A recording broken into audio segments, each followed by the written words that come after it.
De l'actualité sur les antennes de la RTGA. Mesdames et messieurs, bonsoir et bienvenue à cette édition de la soirée. Et d'abord, cette nouvelle mission d'information parlementaire sur les expulsions des Congolais de Kinshasa séjournant à Brazzaville a effectué ce vendredi un aller-retour à Brazzaville. Les 17 députés nationaux, membres de cette mission, ont recueilli des informations sur l'opération Mbata Yabakolo décrétée par les autorités de la République du Congo. On va faire les points avec Georges Bakabakangese et Francis Siamondele.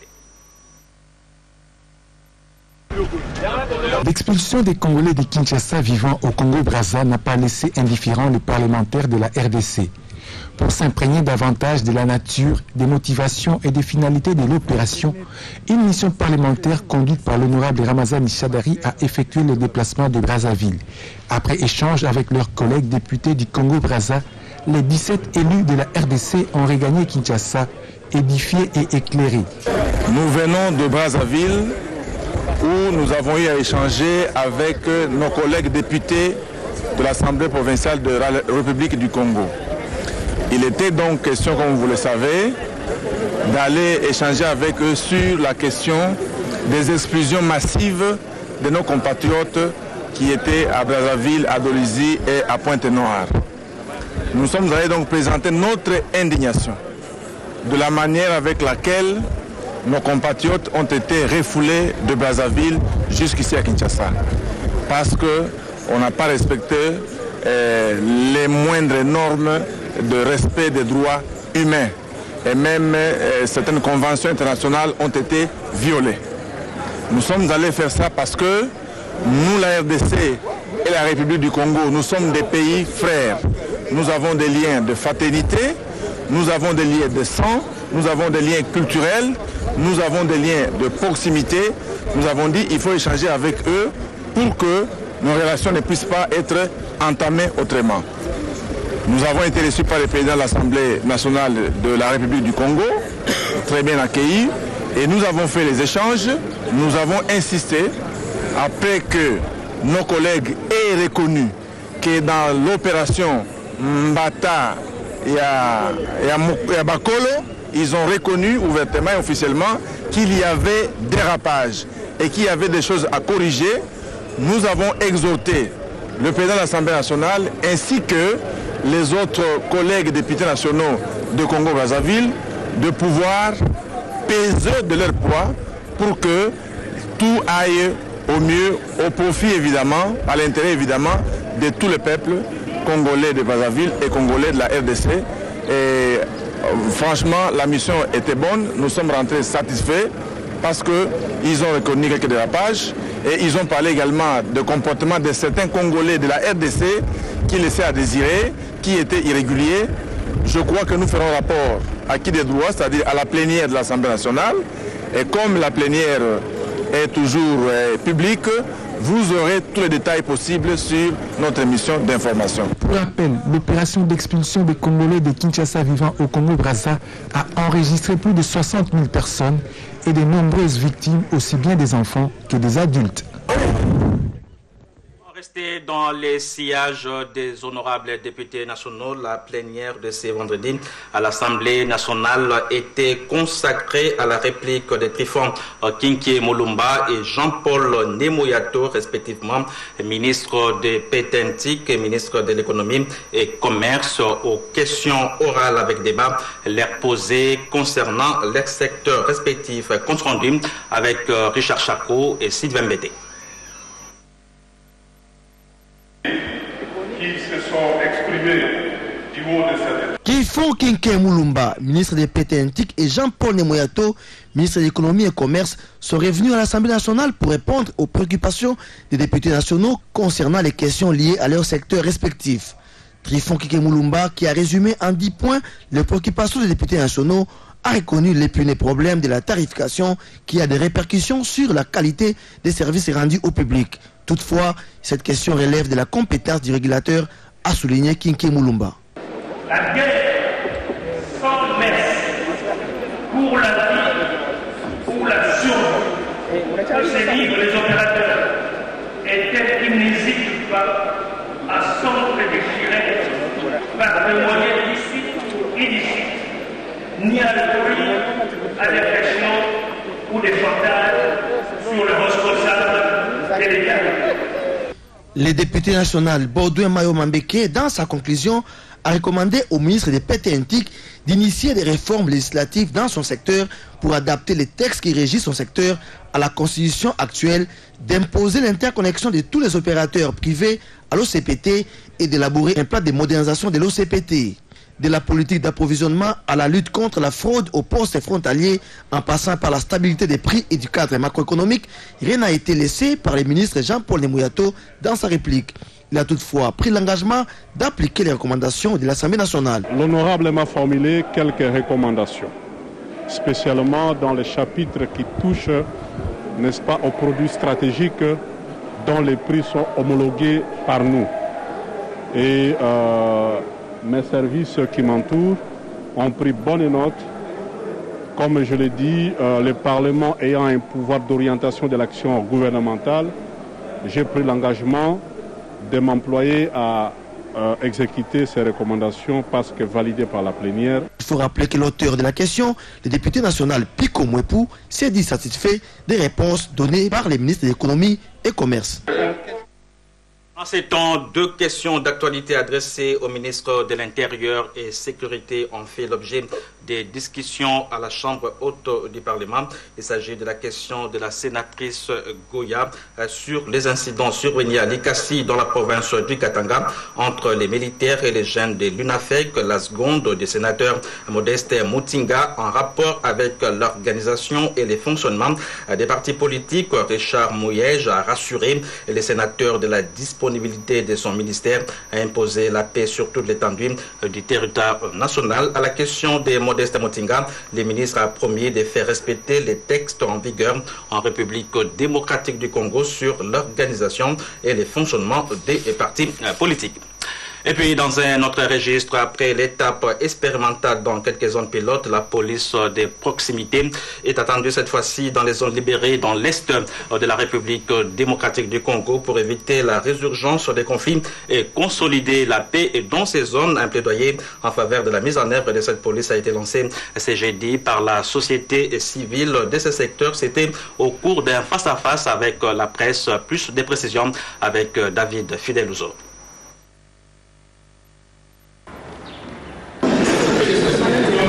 Les différentes signatures apposées sur ces documents traduisent les soucis présents des membres de la société civile qui accompagnent la mise en œuvre de la réforme du secteur de sécurité et de justice en République démocratique du Congo. Leur désir le plus profond s'appelle la mise en œuvre de la police de proximité dans les zones libérées de l'Est. Je viens du Nord Kivu.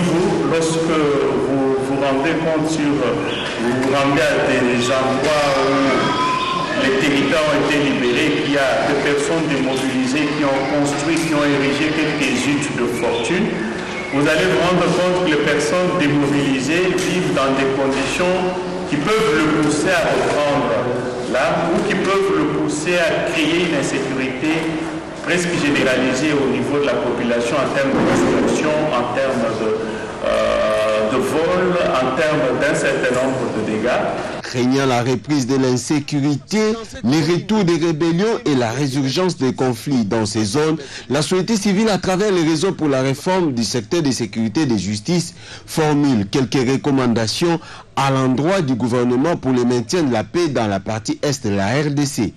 Lancer à très court terme la mise en œuvre de la police de proximité dans toutes les zones jadis occupées par le M23 et d'autres groupes armés, assurer le maintien de l'expertise policière de la mission police Union européenne et de l'UNOCOR, police des Nations Unies, ainsi que d'autres partenaires impliqués dans la mise en œuvre de la police de proximité. Cette implantation appelée de tout le vœu par la société civile devra se faire avec l'appui de la police de l'Union européenne et d'autres partenaires du secteur.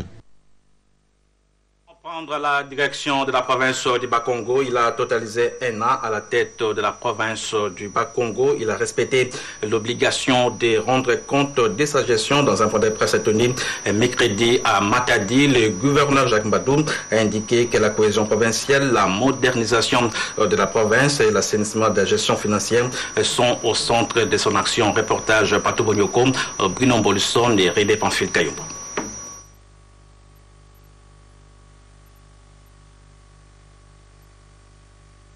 Une année après sa prise de commande de la province du Bas-Congo, le gouverneur Jacques Mbadou s'est dit satisfait de son équipe, symbole de la cohésion provinciale qui l'a aidé à amorcer le décollage socio-économique de cette entité stratégique de la RDC. Mais l'élu des élus a reconnu que la tâche n'a pas été du tout facile pour lui qui a trouvé un déficit de près de 5 millions de dollars dans les finances de la province rien que pour l'exercice 2012 et près de 70 millions de dollars américains comme les dettes de la province vis-à-vis des différents prestataires ou créanciers. Une hémorragie que l'équipe gouvernementale de la province a stoppée avec courage et vision. C'est 5 milliards de déficit dans le compte de la province. Dans les banques, c'était 7 milliards de dettes dans le banque. Et l'ensemble des dettes que nous avons trouvées s'évalue à 59 milliards de francs congolais. Oui, la cohésion provinciale y est. Et moi, je suis convaincu qu'elle est là. Il ne faut pas croire parce qu'il y a 2-3 personnes qui crient que c'est ça mettre à mal une cohésion provinciale. Il y a 3 ou 4 personnes ou 5 personnes qui auraient voulu qu'on rencontre les intérêts personnels et qu'on a dit non à cette façon de faire. Alors que quand le Seigneur le dit, il n'y a pas de cohésion provinciale, maintenant ça devient une parole d'évangile qui c'est la réalité. Non. Nous sommes allergiques aux emplois de consommation. Il faut des emplois productifs, les emplois qui créent. Aujourd'hui, les Bas-Congo se portent mieux qu'hier et les grands travaux de construction des infrastructures routières, sportives, scolaires et industrielles permettent à Jacques Mbadou et à l'ensemble de son équipe d'envisager l'avenir du Congo central avec optimisme. À présent, la mise à jour de la feuille de route et l'identification des activités non accomplies, la collaboration étroite entre les experts informaticiens et les agences de douane et les transporteurs sont là, entre autres les recommandations issues de la réunion mixte d'experts de douane de la RDC et de la Tanzanie. L'objectif étant de mettre en œuvre le projet du territoire douanier. La cérémonie de clôture a été présidée par les directeurs généraux des douanes et assises de la RDC, Deo Rugwiza Maguera. On en parle dans ces reportages de Fadiani Fakasema.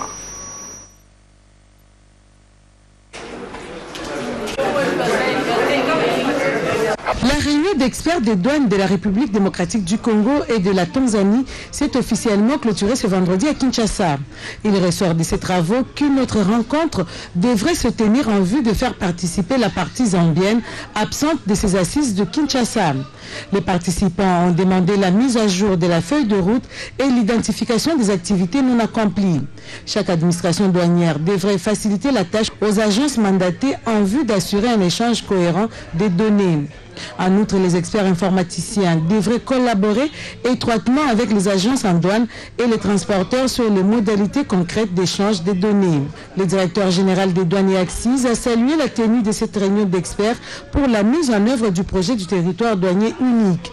Car selon lui, ce projet va contribuer à la facilitation du commerce, à la sécurisation de la chaîne logistique et à la mobilisation des recettes. D'où pour Deo Rugwiza Maguera, l'implication de la Zambie s'avère nécessaire dans la mise en œuvre du territoire douanier unique. Vous venez certes d'accomplir un travail remarquable, mais beaucoup reste encore à faire pour le démarrage du projet du territoire douanier unique à la date du 30 mai 2014. Aussi vous inviterai-je à plus d'engagement dans la poursuite de la mise en œuvre de la feuille de route dans le strict respect des échéances convenues.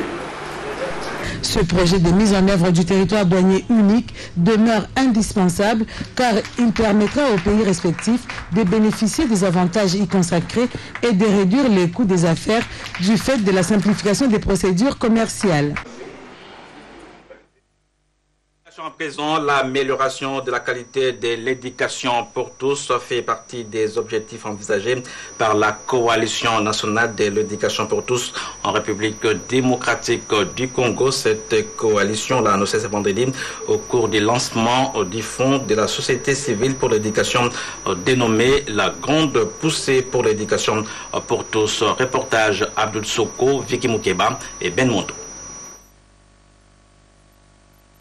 Dénommé la Grande Poussée pour l'éducation pour tous, va permettre à la République démocratique du Congo de renforcer le système éducatif du pays. Ce projet poursuit 6 objectifs, à savoir la protection et l'éducation de la petite enfance, l'universalisation de l'enseignement primaire, l'apprentissage de jeunes, l'alphabétisation des adultes, l'égalité entre les sexes dans l'éducation d'ici 2015 et l'amélioration de la qualité pour l'éducation pour tous. Pour le coordonnateur de ce projet, Jacques Chimbalangam, le gouvernement doit accorder au moins 25% du budget à l'éducation pour la grande poussée de l'éducation pour tous. C'était l'occasion de lancer le projet qui va permettre aux organisations de la société civile à s'engager notamment dans la promotion et la justesse des droits des petits-enfants à l'éducation, à renforcer la question de la gratuité, à pousser davantage pour que les ressources de l'éducation soient gérées de manière transparente et augmentées pour que l'atteinte des objectifs ne soit plus un leurre, mais que ce soit plutôt un rendez-vous que tout le monde doit vivre effectivement dans notre vie. 90 000 $ américains, c'est la somme allouée à ce projet par l'ANCEFA et la campagne mondiale sur l'éducation supervisée par l'UNESCO. Ces activités s'inscrivent dans le cadre de la semaine de l'éducation pour tous. À présent, prendre ces constats on ne peut plus tristes des trous sur la chaussée et des routes dégarnies ne sont pas seulement des faits des avenirs excentrés de la ville. Les avenirs Cabinda et Plateau en sont des preuves indéniables. Ces des routes perpendiculaires souffrent des mêmes maladies, démolition progressive et impraticabilité. Le constat a été fait pour vous par Georges Bakabaka. Suivez.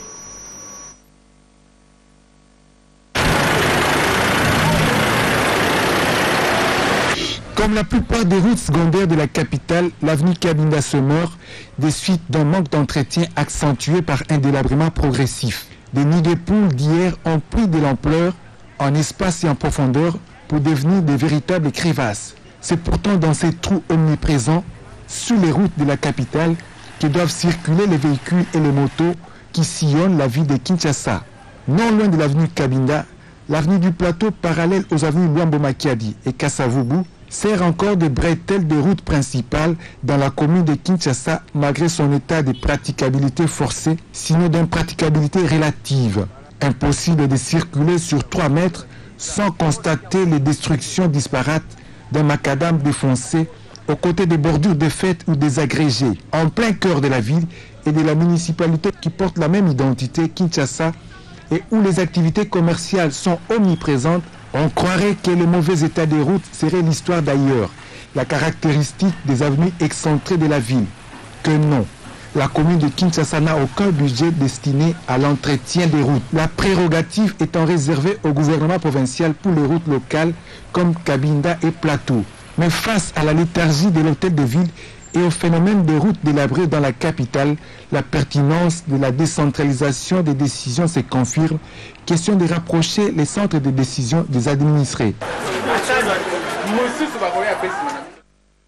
Et pour rappel, les seconds moratoires des 45 jours accordés aux propriétaires des taxis pour passer leurs véhicules au contrôle technique a expiré le 1er mai à Kinshasa. Le gouvernement provincial de Kinshasa leur a notamment demandé d'obtenir l'assurance automobile, l'autorisation de transport et de peindre les véhicules aux couleurs nationales. Suivez plutôt ces reportages réalisés par notre estimé consoeur Pierrette Yoa à quelques jours de cette échéance. Suivez.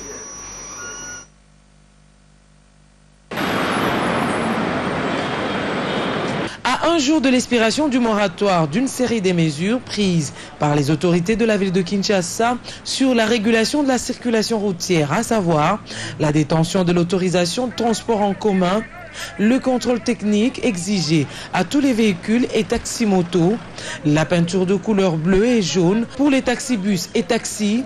Plusieurs véhicules ne sont pas encore en ordre.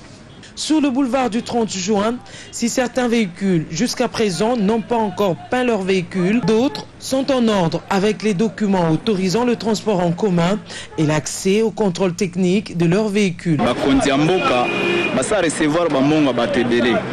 Alors pour le moment, si on est comme à la souka, nos plaques mais bon, c'est quota qui déjà. Contrôle technique de ça,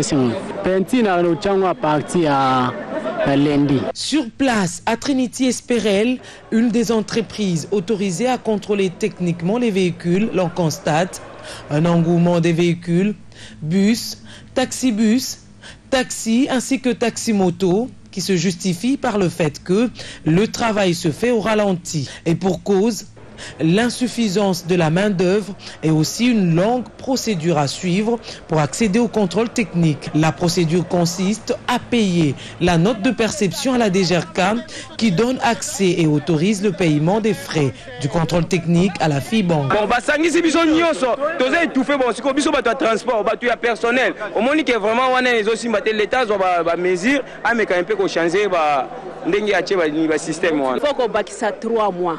Pour Oyo 3 jours, batu bazo sala 2 jours, 3 jours, bazo la ti bati ki basina banananda. Est-ce que vraiment c'est normal? Cette procédure prend beaucoup de temps, disent certains conducteurs.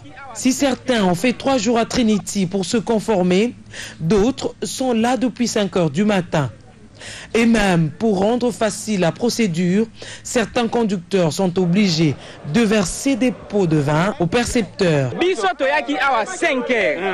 Bato bazo a 5 heures bazo zwa bango te. Bakomi ko corrompre bango bato bazo a 10 heures bazu bango balekisi bango liboso. Et puis bato ba tie kuna pona ko zwa ko percevoir ba mbongo. Bazo zwa mbongo ba 1000 fois ba ye retard ba yeso ki 10 heures. Visiblement, beaucoup de véhicules ne sauront pas être en ordre jusqu'au 1er mai, date de la fin du moratoire. Doit-on accorder un autre moratoire? C'est un dossier à suivre. On va à présent parler sport. La phase allée des playoffs de la division 1 s'est clôturée les jeudi et 1er mai. L'ASV Club s'est classé provisoirement en tête après 3 journées grâce à sa victoire sur Don Bosco au stade Tata Raphaël. Au même moment, en Bujimayi, Sa Majesté Sangabalende Wabangelune Basantou a battu les tout-puissants Mazembe sur le score d'un but à 0. Les résumés avec Patrick Isobunge Sebokuma.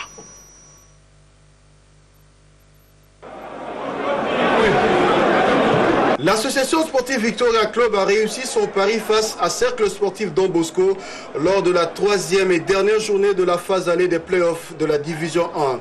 Au stade Tata Raphaël de la Kétu, les devants sont publics, venus nombreux, les poulets de Florent Ibengue se sont montrés déterminants. Ils ont joué une première période équilibrée. Aucune des 2 équipes ne semblait avoir les déçus sur l'autre.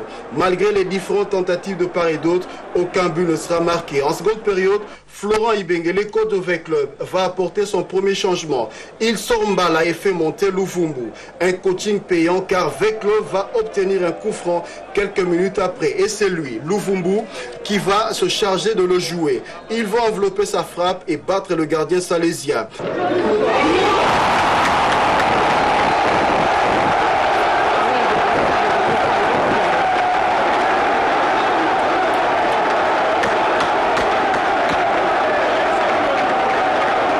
Ces buts ne va pas décourager Don Bosco. Cette équipe va tout tenter et va se buter à un Nelson Lukong de grand jour. Score à la fin, 1 but à 0 en faveur de V-Club. Avec cette victoire, l'ASV Club clôture la phase allée de la division 1 en tête avec 6 points, suivi de Sa Majesté Sangabalende 6 points également, acquis grâce à sa victoire sur Mazembe 1 but à 0. En 3e position, on retrouve le tout-puissant Mazembe Engelbert qui a 4 points et Don Bosco ferme la marche avec 1 point. La 4e journée qui augure la phase retour des playoffs s'annonce déterminante pour tous ces clubs. Don Bosco recevra V-Club et Mazembe jouera contre Sa Majesté Sangabalende. Ces 2 matchs se joueront dimanche 4 mai au stade tout-puissant Mazembe. Et puis Yannick Noah, Guy Forger, Henri Lecomte et Mansour Barmi, et ces athlètes internationaux du tennis international ont manifesté leur joie de fouler les sols de la République démocratique du Congo. Question pour eux d'encourager les Congolais à s'adonner à la pratique du tennis. José Olitomaké et Jean-Jacques Lombela ont assisté à la conférence de presse qu'ils ont tenue cet avant-midi au Grand Hôtel Kinshasa et nous proposent ces reportages.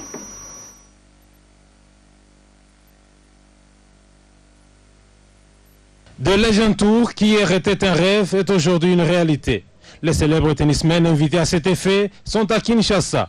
Il s'agit de Yannick Noah, Henri Lecomte, Guy Forget et Mansour Barami. Ils ont tenu une conférence de presse au Grand Hôtel Kinshasa sur le tournoi international. Yannick Noah, qui s'est fait accompagner de son père, a remercié les organisateurs pour leur avoir permis de se déplacer pour la République démocratique du Congo. C'est une rencontre, moi, à l'époque, qui avait bouleversé ma vie et ma carrière. Voilà. C'est un joueur, vous connaissez très bien l'histoire, qui s'appelait Arthur H. Et voilà, j'ai échangé des balles avec lui.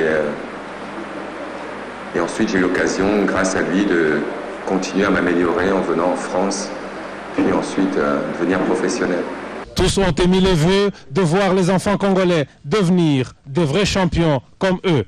Dans la gibecière de ce champion de tennis, des matériels appropriés pour les enfants, pour le renforcement de leurs capacités. Pour ces athlètes, jouer en RDC, c'est passer de moments extraordinaires de leur vie. En tout cas, pour nous, c'est un honneur déjà de recevoir les 6 grandes stars qui ont fait vraiment la renommée du tennis mondial.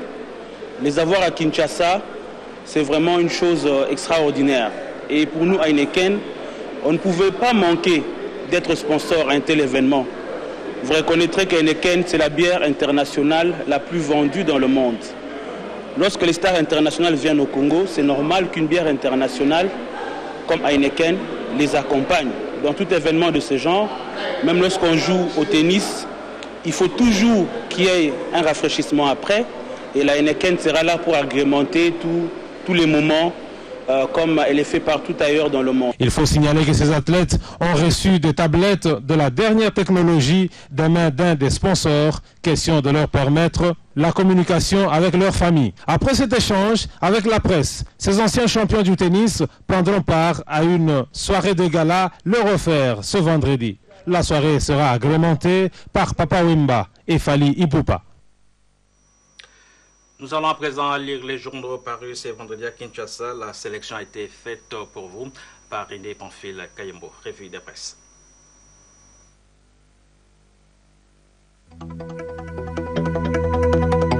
Mesdames et messieurs, bienvenue à cette revue de presse. Loi du 11 février 2014. Un autre lot de 100 personnes libérées, écrit l'Avenir quotidien.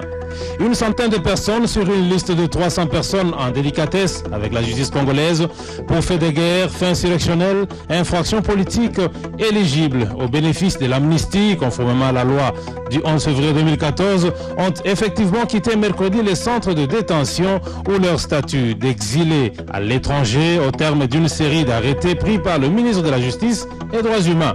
Sont concernés 10 personnes des attaques du 27 février 2011 à Kinshasa, 10 membres de Bundudia à Congo, 5 de l'ex-groupe armé M23, 8 de l'ARP Faustin Mounene, 7 de la KLCD de Honoré Banda, 25 Bakatakatanga, 7 du dossier A7 de Roger Lumbala, colonel John Chibangu, 11 de l'Imperium de Diomin Dongala, 2 autres personnes dont les députés MSR, Mouindo, Nzangi, etc. Le palmarès qui revient sous la loi d'amnistie note que le ministre Mende a rassuré les uns et les autres quant au fait que ce travail se poursuit sans coup férir. Il s'étalera sur une période de 6 mois prenant cours à dater de la promulgation de la loi d'amnistie.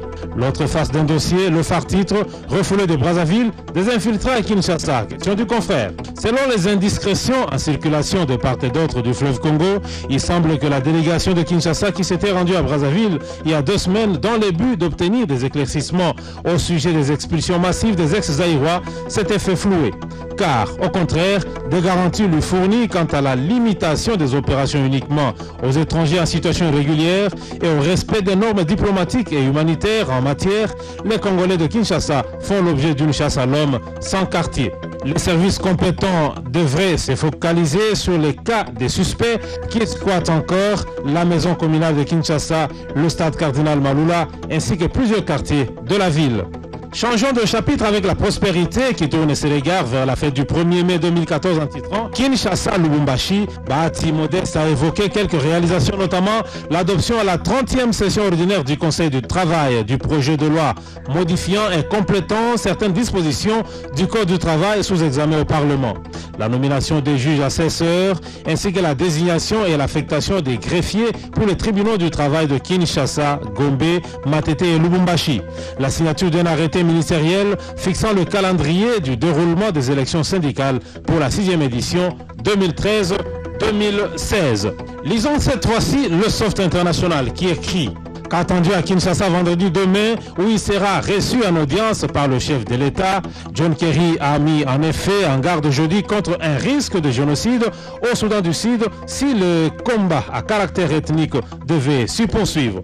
Avec le président de la République Joseph Kabila Kabange, le chef de la diplomatie américaine aura un échange d'après un communiqué du département d'État en rapport avec les progrès réalisés ou à réaliser dans le processus de neutralisation des dizaines de groupes armés qui occupent notre pays sur ce qu'il convient de faire pour la consolidation de la démocratie et la stabilité du pays, de même que sur la transparence du processus électoral. Terminons cette revue de presse par l'Observateur qui titre « Modèle d'une bonne gouvernance au Bas-Congo. Jacques Mbadou rend compte de sa gestion ». Dans sa résidence officielle à Matadi, devant les membres du gouvernement provincial et d'autres autorités de la province, mais également des chevaliers de la plume, Jacques Mbadou a, dans un point de presse, livré le bilan de sa gestion une année après à la tête de la province du Bas-Congo.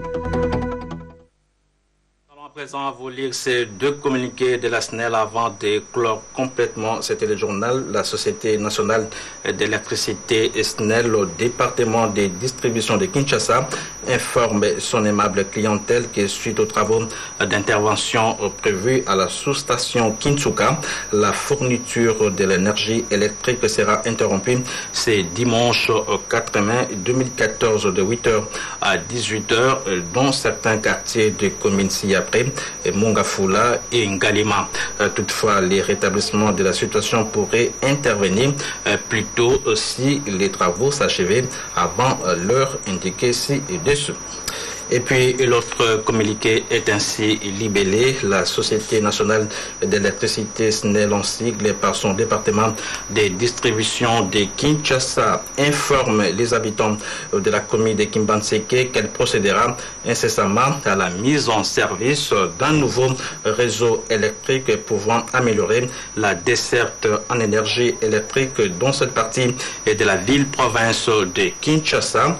À cet effet, elle demande à tous les futurs abonnés bénéficiaires des raccordements sur ce nouveau réseau de mettre en conformité leur installation électrique intérieure. Une équipe mixte composée des agences SNEL et de la Corporation des électriciens indépendants agréés par la SNEL passeront auprès de chaque abonné pour vérifier la qualité des installations électriques intérieures. Les raccordements au nouveau réseau ne sera accordé qu'aux installations jugées conformes. Voilà, c'est par ici que nous mettons un terme à cette grande édition du journal télévisé sur les antennes de la RTGA, où que vous soyez. Et merci de nous avoir suivis.